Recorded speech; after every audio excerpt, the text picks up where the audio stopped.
আমি বলে দিয়েছি, নিজের জামা কাপড় ধোয়া কাচা মেলা সব নিজে করবে। ওই মেশিনে ঢুকিয়ে চলে গেলাম, ও কেচে বেরোবে, শাশুড়ি মেলবে, ওসব হবে না। আমি বাপু ওর বরের জামা বাচ্চার জামা সব মেলবো, সাথে নাকি ওরটাও। ওসব হবে না। আর কেমন নির্লজ্জ মেয়ে মানুষ ভাবো। কিভাবে পারে কে জানে। গজগজ করতে করতে বলছেন আমার সামনে বসে থাকা ভদ্রমহিলা, পাশে ওনারই পরিচিত কারোকে। অসময়ের ট্রেন, তাই মুখগুলো সবই অচেনা। একটু দেরি করেই যাচ্ছিলাম অফিসে, তাই এটা আমার তালিকার ট্রেন ছিল না। পাশের ভদ্রমহিলা বললেন, রিমা বেরোয় কখন অফিসে? উত্তরে ভদ্রমহিলা বললেন, সে তো 9টা নাগাদ বেরোয়, মেশিনটা চালিয়েই দৌড়। আরে অতই যখন তাড়া, আরও তাড়াতাড়ি ঘুম থেকে ওঠ, মেশিন চালা। এতক্ষণে বুঝে গেছি ভদ্রমহিলা রিমা নামক মেয়েটির মা, থুড়ি শাশুড়ি। আমি তো বাবা ভাবি আমার দিনগুলো কিভাবে খাটতাম সারাদিন। শাশুড়িকে অর্ডার দেয়া ভাবতেই পারি না। আর আজকালকার মেয়েদের দেখো, সব কাজ ফেলে রেখে চলল। পাশের জন সাথে সাথে ঘি নিয়ে হাজির, একটু ছিটিয়ে দিল। তুমি কি আর ভ্যানিটি ব্যাগ ঝুলিয়ে অফিস যেতে, মাসে টাকা রোজগার করতে? রোজগেরে বউ এনেছো, হবেই তো। এই জন্য তো আমি মেয়েকে চাকরি করতে দিইনি, বলেছি সংসার চাকরি একসাথে হয় না। শাশুড়ি এতকাল সংসার টেনেছে, এবার তোমার দায়িত্ব ওনার যত্ন করার। মিথ্যে বলবো না দিদি, মেয়ে আমার বরাবর বাধ্য, কি যত্নটাই না করে। আর শাশুড়ি তো ওর নামে 2 ঢোক জল বেশিই খায়। সবার কপালে সব কি হয় বোন? আমার খাটনির কপাল। এককাল ধরে শাশুড়ির সেবা করলাম, এখন বইয়ের। বাচ্চাটা পর্যন্ত আমার ঘাড়ে দিয়ে চলে যায়। মাথায় থাক অমন রোজগার, ওর রোজগার ওরই থাকে, কে পাত্তা দেয় ওর টাকার? রিমার শাশুড়ির কথায় বুঝলাম ঘিয়ে কাজ হয়েছে, আগুন দাউ দাউ করে জ্বলছে। ভদ্রমহিলার বাড়ির ছবিটা আমি পরিষ্কার দেখতে পাচ্ছি। রিমা নামক চরিত্রটাও কল্পনা করতে পারছি। সংসারে কি কাজ করে জানি না, তবে চাকরির জন্য অনেকটাই ওর করা হয় না। সম্ভব কি? নিজেকে দিয়েই বুঝি। একটা সংসারে যত কাজ থাকে সব যদি সারতে হয়, তাহলে আর চাকরি করা হবে না। আর যদি চাকরি করতে বেরোতে হয়, সংসারটা আর গুছিয়ে করা যাবে না, ঘাটতি থেকেই যাবে। কারণ দিনটা 24টা ঘন্টারই, আর তাতে 7 থেকে 8 ঘন্টা শুধু ঘুমের জন্যই বরাদ্দ। সেক্ষেত্রে লোক রেখে দেওয়াই উচিত। সত্যি, শাশুড়ি বা কেন শেষ বয়সে এত ঝক্কি সামলাবে? কালই তো রান্নার লোক আসেনি। মাগো রীতা, তোমায় কি বলবো, মাছের ঝোল রেঁধেছে রিমা, মাছগুলো ভাজেনি, তাতে আবার দিয়েছে ফুলকপি, সে তো চেয়ে আছে। আমি তোমার দাদা মুখেই তুলতে পারিনি। অত তাড়াহুড়োতে রান্না হয়? তারপর নাতনির আয়া আসলো, ওকে বললাম, ভাই একটু ঝোল ভাত রেঁধে দাও, আমি আজ বাচ্চার স্নান খাওয়া করিয়ে দেব। কি বলো তো, আজকাল আর রান্নার আগুনের সামনে দাঁড়াতে পারি না, কোমর যন্ত্রণায় ফেটে যায়। রিমার শাশুড়ির কথায় আমি তাড়াতাড়ি কোমরের দিকে তাকালাম ওনার। বুঝলাম খাটনির অভাবে ওই অংশটা মেয়েদের ভিড় জমেছে, আর ওরাই নড়ে চড়ে উঠে যন্ত্রণা দেন ভদ্রমহিলাকে। আহারে, রিমাকে চিনলে আমি বলতাম, বাবু রান্নার লোক বাচ্চার আয়া রেখেছ ঠিক আছে, পারলে জামা কাপড় মেলার লোক রেখে দিও, তোমার শাশুড়ি আর পারে না। মাখা সন্দেশ, রসগোল্লা, নলেন গুড়ের জল ভরা তালশাঁস, দই কি লাগবে বলো। শুনলাম পাশ থেকে আওয়াজ আসছে। আমি মুখ বাড়ালাম। ট্রেনটা খুব ভিড় না হলেও ফাঁকা নয় একদম। তার মধ্যেও আমি সেই শব্দের মালিককে খুঁজতে শুরু করলাম। কিছু কিছু শব্দ ভীষণ মনকে টানে। এটা সেরকম শব্দ। দিদি, না খেলে পার্থক্য বুঝবেন না। রানাঘাটের মিষ্টি কলকাতাকে হার মানাবে। বলুন কি দেব? মিষ্টি দই, কালাকাঁদ, মাখা সন্দেশ। আমি শুনলাম শব্দ এগিয়ে আসছে, আমার দিকেই আসছে। আমি শান্ত হয়ে দুদণ্ড দাঁড়াতেই একদম আমার কাছে চলে এলো শব্দটা। এতটাই কাছে যে আমি দেখতে পাচ্ছি। মিষ্টি পিসি বলে ডাকতাম এনাকে আমরা। আজ থেকে নয়, চাকরি জীবনে প্রথম থেকে এই ভদ্রমহিলা ট্রেনে ট্রেনে মিষ্টি বিক্রি করতেন।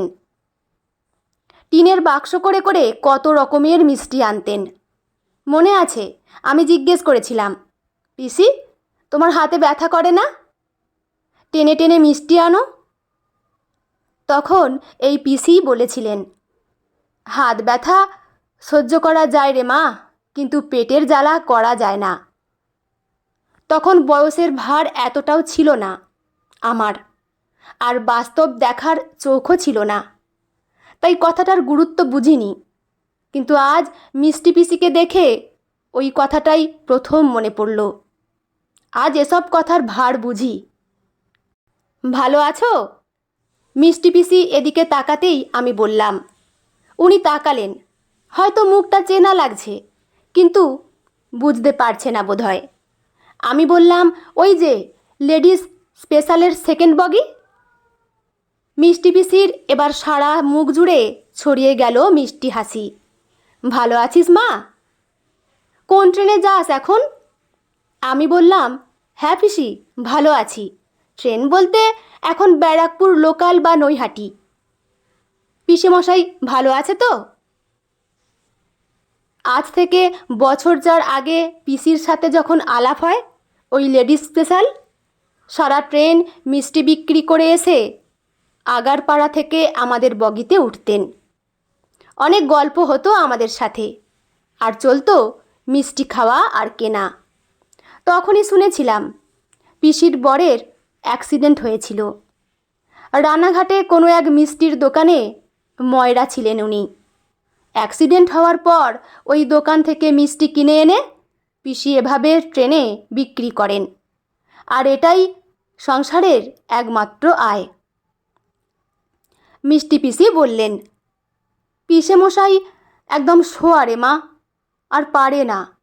ছেলেটা একটা কারখানায় কাজ করে, বিয়ে দিয়েছি 1.5 বছর হলো। আমি ভালো করে দেখলাম পিসিকে, খুব রোগা হয়ে গেছে, গাল দুটো আজও ভাঙা। আরও বয়স বেড়ে গেছে, সেটা চোখে মুখে স্পষ্ট। মুখ দেখে মনে হচ্ছে আর বোধহয় টানতে পারছে না। আমি বললাম, তুমি কোন ট্রেনে আসো? পিসি বলল, আমি এই রানাঘাটটা ধরে এসে শিয়ালদায় থাকি 1 ঘণ্টা 3। ওখানেই বিক্রি বাট্টা সারি, তারপর আবার রানাঘাট ধরে ফিরে যাই। এখন আর বিধাননগরে পাড়ায় পাড়ায় ঘুরি না। শ্বাসের একটু কষ্ট হয়েছে, তাই সকাল সকাল উঠতে পারি না। আমি দেখলাম আমার সামনের ভদ্রমহিলারা বউ কীর্তন ভুলে পিসিকে দেখছে। আমি বললাম, আমরা ভাবতাম তুমি হয়তো আর আসো না এদিকে। সেটাই আলোচনা করতাম আমরা। না রে মা, না আসলে পেট চলবে? যেদিন ভগবান ডাকবে সেদিন ছুটি, পিসি উদাস গলায় বললেন। খুব খারাপ লাগছে দেখে পিসিকে। মানুষটাকে একইভাবে খাটতে দেখছি সেই কবে থেকে। সত্যি, কিছু মানুষের জীবনে যে কোনোদিন পরিবর্তন আসে না, সেটা পিসিকে দেখেই বোঝা যায়। বললাম, বউকে তো আনতে পারো, বাচ্চা মেয়ে, ও একটু বয়ে আনলে তোমার রেস্ট হয়। কেন? আমার বউ আসবে কেন? কেন খাটবে ও? আমি তো বিয়ের পর থেকেই কষ্ট করছি, ওকে কেন করতে দেব? আমি চাই না আমার মতো পাওয়া কষ্ট আমার ছেলের বউ করুক। পিসি একটু রেগে উত্তর দিলেন। বুঝলাম পিসি খুশি হননি আমার কথায়।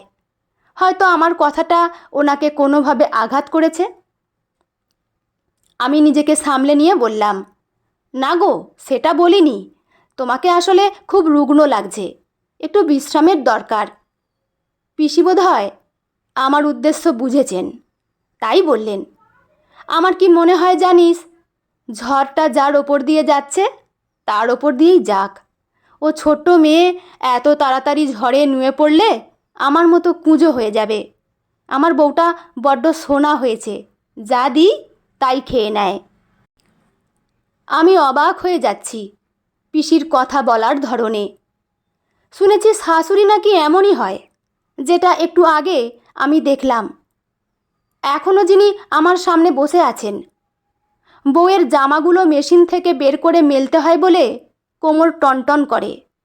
বউয়ের অপকারিতা নিয়ে পাশের ভদ্রমহিলাকে এক পাতার রচনা লিখে দিলেন। উনি ওনার শাশুড়িকে কত যত্ন করেছেন, আর ওনার বউ ওনার একটুও যত্ন করে না, এটাই ওনার একমাত্র অভিযোগ। আর আমার এই পাশে দাঁড়ানো আর একজন শাশুড়ি, যিনি বউকে কিছুতেই ওনার লড়াইয়ের ভাগিদার করতে চান না।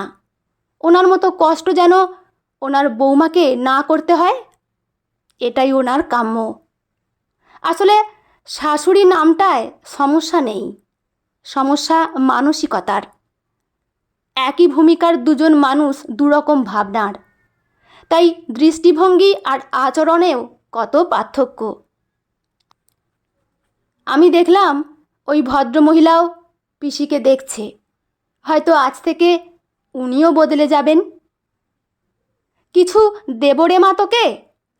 পিসি বলতেই আমি বললাম, দেবে কি গো, আজ সব নেব তোমার থেকে। আমার মা প্রায় বলে, তোর মিষ্টি পিসি আসে না, মাখা সন্দেশটা দারুণ ওনার। পিসি গদগদ হয়ে হাসছে।